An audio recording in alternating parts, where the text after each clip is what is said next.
Rain hammered against the glass towers of Manhattan as Ethan Cole stepped into the dim lobby of Lancaster Group, his daughter limp with sleep on his shoulder. The building was almost silent, too silent for a place that had consumed every hour of his life for weeks. When the elevator opened on the 42nd floor, Ava Lancaster was already there, standing beneath the cold office lights like a verdict waiting to be spoken. "You're late," she said, eyes sharp, voice cutting through the quiet. "The Meridian report should have been on my desk hours ago." Ethan shifted Lily slightly, feeling her small hand curl against his shirt. "It's past midnight, Miss Lancaster," he murmured. "I'm doing everything I can." She stepped closer. "Then do more." The words lodged deep, heavier than the storm outside. In that moment, standing between a ruthless billionaire and the child who depended on him, Ethan felt the first fracture of something about to crack wide open. And what comes next will change all three of their lives. For more powerful stories like this, make sure to like the video and subscribe to Canada's Heartfelt Tales. The moment Ava turned away, the fluorescent lights above Ethan flickered again, casting sharp white streaks across the empty office floor. His arms tightened instinctively around Lily as he walked past rows of silent desks and blinking monitors, each one a reminder of the endless nights he had spent here, pushing himself further than any man should. He lowered Lily gently into the same chair she had slept in the night before. Her small fingers twitched as if holding onto a dream she didn't want to leave. Ethan brushed her hair aside, whispering, "I'm right here, sweetheart. I won't go far." His voice cracked on the last word, a thin fracture only he could hear. He returned to his workstation, the spreadsheet glowing cold and merciless. Numbers blurred then snapped back into place as he forced himself into the rhythm Ava demanded. The clock on the wall ticked louder than usual, steady, unforgiving, a metronome to his struggle. Hours passed. Rain softened into mist. A cleaning crew came and went, barely glancing at the man slumped over his laptop. At 3:17 a.m., Ethan's hands froze above the keyboard. A dull buzzing traveled from his fingertips to his wrists, a warning sign he had ignored too many times. "Not now," he muttered. He pressed his palms into his eyes, trying to steady his breath. In the glass window before him, his reflection looked older than 35, older than his father had looked when he retired from the steel plant. A soft voice broke the silence. "Daddy!" Lily rubbed one eye, her dragon print pajama shirt rumpled. She walked toward him slowly, dragging the chair's blanket behind her. Ethan knelt beside her. "You okay? Why is Miss Lancaster mad at you?"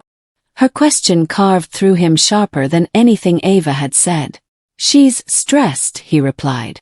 "It's not your fault. Go back to sleep for me, okay?" Lily hesitated, then wrapped her arms around his neck. "I don't like when she talks to you like that." He swallowed. "Me neither." She returned to her chair, curling into a tight ball. Ethan stood again, staring at the screen, knowing he couldn't keep doing this, knowing he had no choice but to keep doing it anyway. The following morning, Ava's tempo changed the moment she entered the office. Her stride was brisk, precise, her voice sharp as she issued orders.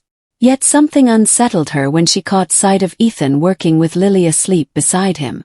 One of the interns whispered near the hallway, "Why's that kid here again?" "Because Lancaster's grinding him into dust, that's why," another murmured. Ava heard every word. Her jaw tensed, her eyes flickered, but she continued forward. When the time came for the investor meeting, Ethan carried Lily to a chair outside the conference room. She clung to his hand until he gently loosened her grip. Inside, the atmosphere turned brittle the moment the Wellington investor, Reeves, spoke up. "These numbers don't match what you sent initially." Ethan stepped forward before fear could stop him. "I corrected the errors," he said, meeting Ava's stare, not with defiance but exhausted honesty. "The original figures overstated the risk." A ripple passed around the table. Reeves nodded once. "Good work." Ava said nothing. But her silence wasn't empty this time. It trembled with something she was trying to understand. Over the next weeks, the workload Ava handed Ethan doubled. then doubled again. Meetings at dawn. Calls at midnight. Documents marked urgent at unreasonable hours. Ethan's hands trembled during presentations. His vision blurred during late-night revisions. He hid the pain as best he could. But Lily saw everything. One Saturday morning, she stood in the doorway wearing her purple witch's hat, the one she'd been waiting months to wear to the autumn festival. "Daddy, are we going?" Ethan froze. The Thornon files glared at him from his laptop screen. I can't today." Lily's shoulders sagged. "You promised." "I know. You always say that." She walked away without crying. Somehow that hurt him more. Late one Wednesday night, Ethan discovered the mistakes in Ava's signed documents, errors that could trigger a regulatory audit. He fixed them word by word, knowing he'd never get credit, knowing Ava would likely never notice. He did it anyway. Because integrity was all he had left. But the weight kept building. His health frayed. His spirit thinned. His world narrowed to a small desk, a dim apartment, and a little girl losing her father 1 minute at a time. Then came the day of the collapse. The moment everything broke. Ethan stepped into the elevator with trembling hands, weak legs, and a quiet hope that the Henderson report would finally buy him a day of rest. Instead, the elevator spun. His breath hitched. The floor tilted. "Daddy!" Lily's scream cut through the metallic clatter as Ethan crumpled. Voices blurred. Light street. Someone loosened his tie. And when the fog lifted for a second, he saw Ava kneeling beside him, her polished composure shattered, her hands shaking as she gave orders he couldn't hear. For the first time since he'd known her, her voice wasn't cold. It was scared. He woke in a hospital bed. Machines beeped steadily beside him. Doctors spoke words like burnout, collapse, malnutrition, dangerously exhausted. He heard Lily crying as she clung to his arm, begging him never to leave her. And he knew something had to change. But he didn't expect Ava Lancaster to be the one standing at his apartment door at midnight, a wrapped box in her hands and regret in her eyes. He didn't expect her apology. He didn't expect the crack in her armor. He didn't expect her to sit beside him in that small living room, speaking about a father she'd failed and a company that had consumed her. Something shifted that night. Something irreversible. But fate had another twist waiting, one darker than either of them expected.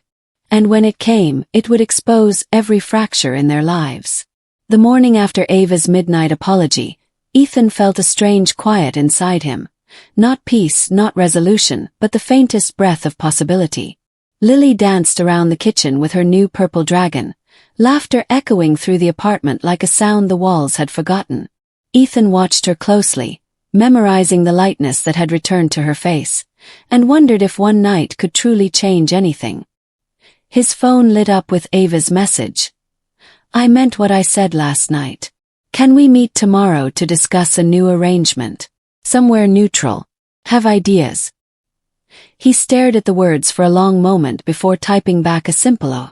The following afternoon, the Midtown Cafe buzzed with the chatter of executives who had never known exhaustion like his.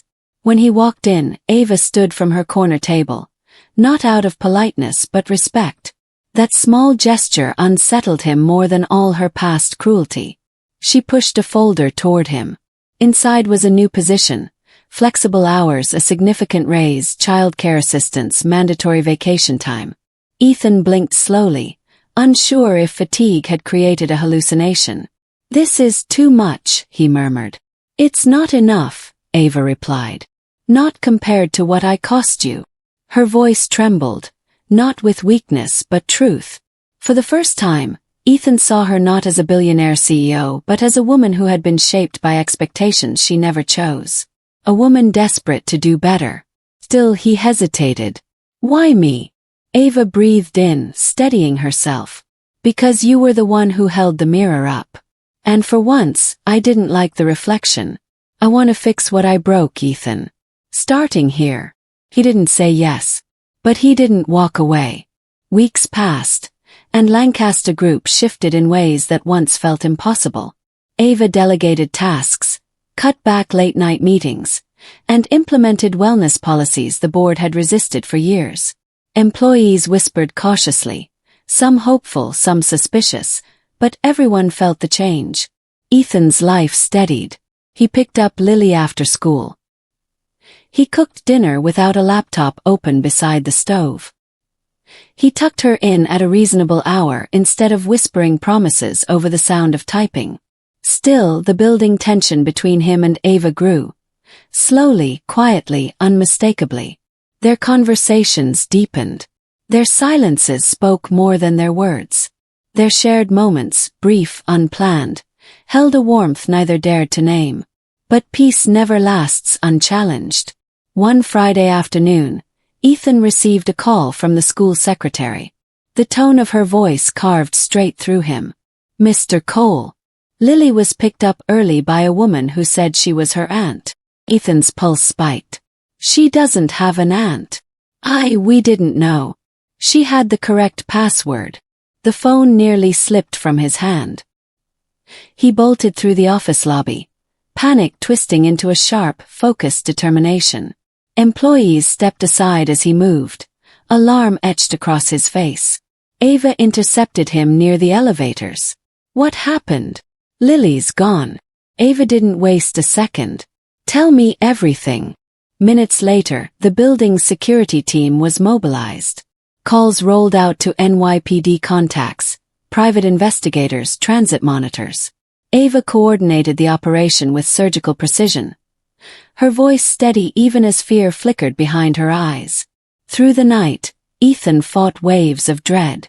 Every scenario, every dark possibility clawed at him. He couldn't sit. He couldn't breathe evenly. Every sound made him flinch. At 3:04 a.m., Ava placed a hand on his shoulder. "We'll find her. You're not alone in this." Her words didn't erase the fear, but they anchored him. Just after dawn, a breakthrough emerged. A blurry security photo of Lily at a New Jersey bus station, accompanied by a woman matching a vague description from the school's receptionist. Police located them in a motel 20 miles away. When Ethan ran into the motel parking lot, officers already had the woman in custody. Lily stood between two detectives, clutching her dragon tight against her chest.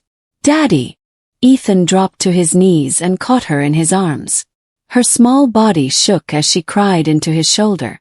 "It's okay," he whispered over and over, barely holding himself together. "You're safe now." The woman, his ex-wife's distant cousin, screamed incoherently as officers led her away. "I was saving her. She needed protection. You don't deserve her." Ethan didn't look at her. He didn't need to. Ava stood near the patrol car, watching him hold his daughter. When Lily finally loosened her grip, Ava knelt beside her. "You were very brave," she said softly. Lily reached out and took her hand. The aftermath was brutal. Social services questioned Ethan. Police reports had to be filed. Evaluations were conducted. Ava stayed with him through it all, standing beside him in every waiting room, not speaking over him, not taking control, just being there.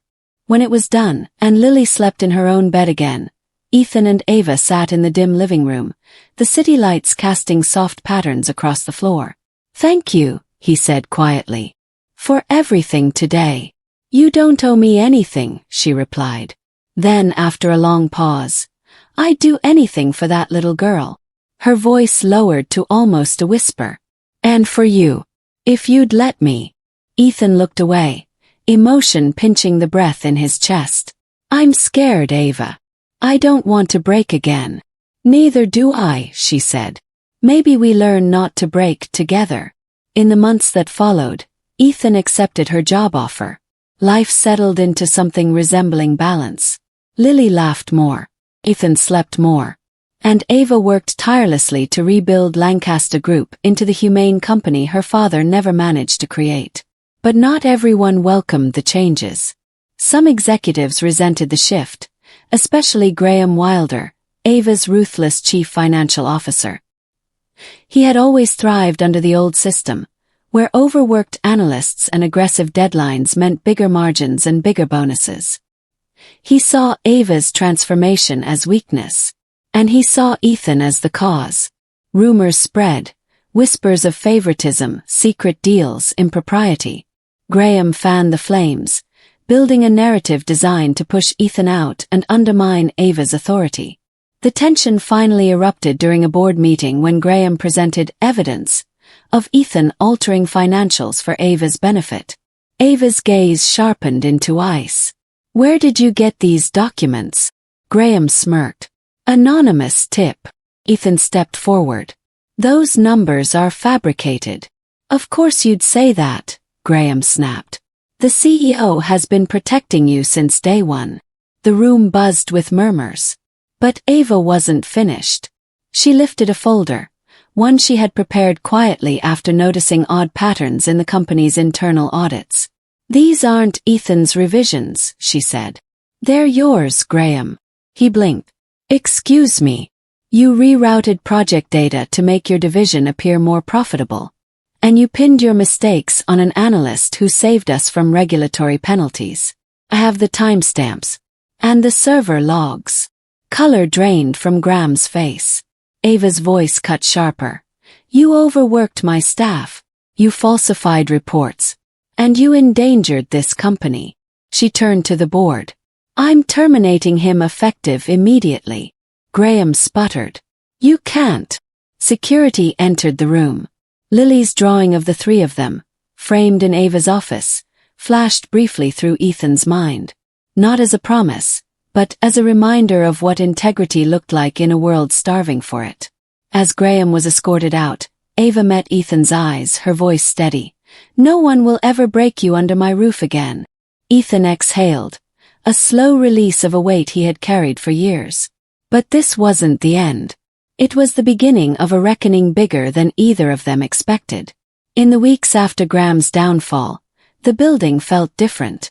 The halls no longer carried the weight of fear, and Ethan walked through them with a steadiness he hadn't felt in years.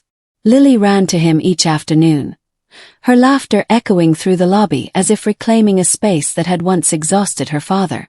And high above the city, Ava worked quietly, rebuilding the company one decision at a time, no longer driven by pressure but by intention. One evening, as the sun washed the office windows in gold, she found Ethan watching Lily draw at his desk. Their eyes met, and in that unspoken moment, both understood how far they'd come. Not because fate had been kind, but because truth had finally been allowed to breathe. Ethan gathered Lily's backpack, feeling lighter than the day he first stepped into this place. "Ready to go home?" he asked. Lily held up her purple dragon, nodding with a smile that carried the promise of a gentler tomorrow. As they headed toward the elevator, Ava paused in her office doorway, quietly grateful for a second chance, one she intended to honor. And somewhere in the soft hush of closing doors, a new chapter began, shaped not by power or fear, but by the courage to change. If this story moved you, please like, share, and subscribe to Canada's Heartfelt Tales to help our community grow.